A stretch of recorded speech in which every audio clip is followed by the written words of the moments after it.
Hey guys, if you have an early 2000 Tundra or Sequoia and you have an ignition key that's maybe getting stuck right here in between the off and accessory position, or maybe it's just getting stuck in general, can't get it out, can't move it any further, you're gonna wanna stick around because I have something that can help you out here.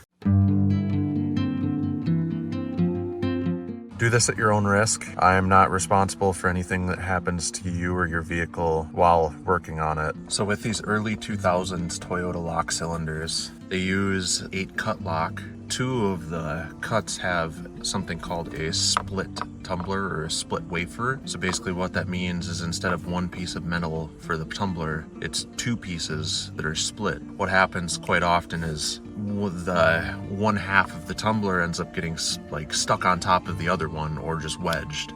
So what that creates is a key that you get stuck right here and you just can't go past it. Like you can't get it into accessory, and to get this ignition out, you have to turn it to accessory. If it's stuck and you can't do anything, the easiest method to get it out is, say you have a blank TR47 key laying around. You're gonna wanna take this out, stick that in, and what it does is it kind of resets those tumblers and gets them like split back together and seated correctly. Didn't even use a blank key. I don't have a blank key. I used the key off of my wife's 2014 Corolla, and that actually worked great. And now my key functions perfectly. So here we are, and I figured I'd just throw that out there right away.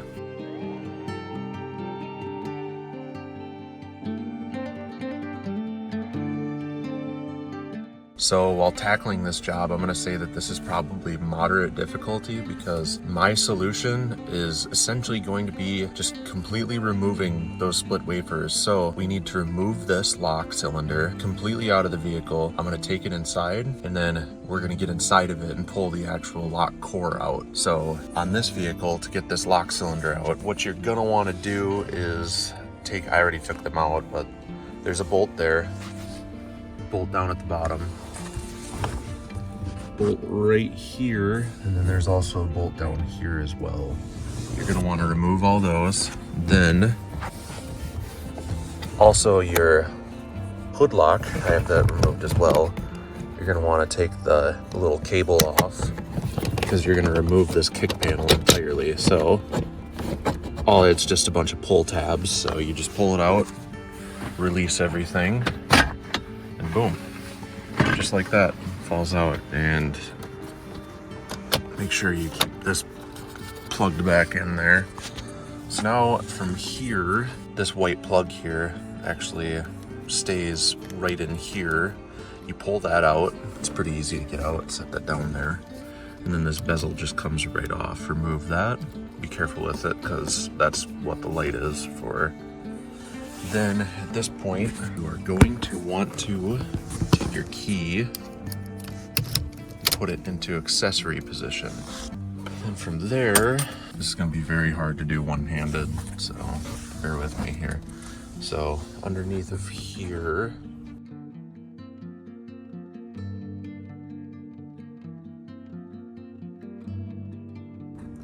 you're gonna see there's a hole.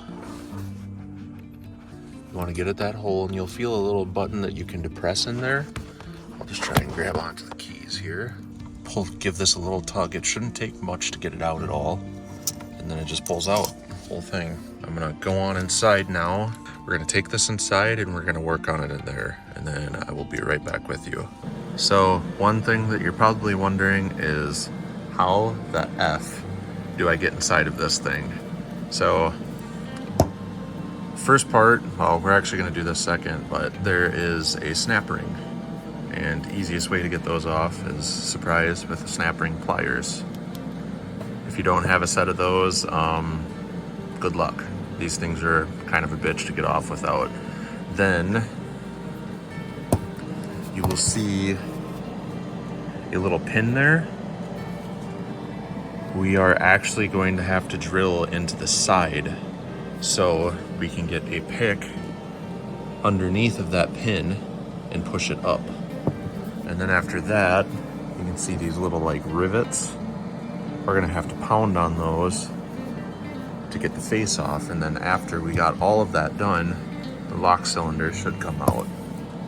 And one thing that we're gonna wanna do before we start this is when you remove the lock cylinder, all of these components on the top are just gonna either fall in or fall out. So one thing we are going to want to do is just tape over the top of it. I have Gorilla Tape, that's just what I have laying around. Packaging tape, masking tape, anything will work. Just grab it and do it. So I'm gonna do this. I'm not gonna be able to record this, but I showed you the means of how to do it, so hopefully you can help yourself on that one. Any questions, just comment below on it. But other thing I wanna make note of too is, see that big tab there?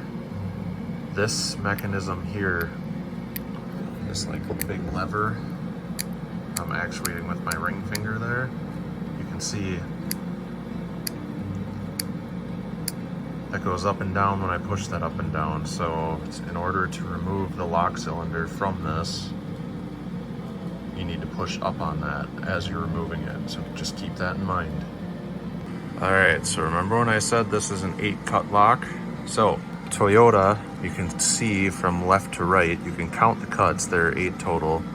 Toyota usually puts their split wafers on 4 and 7, and you can see actually mine is cocked again, as you can see, with even with the key in there. So what I'm going to do, my solution is going to be that I'm going to remove those wafers completely. Yes, it'll be a little less secure, but this will permanently fix my issue with these getting cocked like this. So I'm going to pull 4 and 7 out and just remove them completely, and that should fix my issue. So when you're removing these, obviously make sure the key is removed, but when you're removing these, you're going to see a small opening and a big opening. You're going to want to take like a pick or just a fine tool, something straight, push from the small hole through. That's the easiest way to get it out. So on this one, it's having trouble focusing. You can see that's my next split one. I already removed 4. You can see right through it. I'm gonna push from there.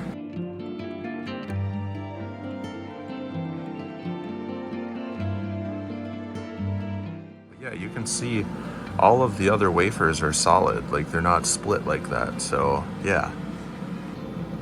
Other thing you're going to want to make sure you do is make sure you remove those springs in there as well. You don't want those extra metal pieces just kind of clanking around, possibly falling into the actual cylinder where the key goes. So make sure you remove those as well. There's 2 per side. On the big side, you can kind of see them in the video here, but make sure you get those. All right, now once you have everything back together, confirm that everything works. For one, make sure the key goes all the way, everything works correctly, and then we will reinstall back into the vehicle. And reinstall is a reverse of install, so that's pretty simple. You got to make sure you press this in still to get it passed. Then after that, you're good to go. So I'll gonna put this back in and report back, and I'll let you guys know how it went. Alrighty, so I got it all back installed into the car. Test run here. Yep, cool. And I like this method. I mean, you can always go and buy the lock cylinder from AutoZone or whatever, but then you have to rekey your ignition for this key unless you're fine with having 2 keys. I wanted to keep my stock key because I have my tailgate lock, my door locks and everything. So I chose this route. This is also free. So, and you should never have an issue with this again after doing this. And then if you have any other tumblers that look like they're giving you issues in the lock, you can remove those as well when you're in there. But yeah, that's how it goes, and it seemed to work great for me. So hopefully this will help somebody. Thanks guys for watching. Have a good one.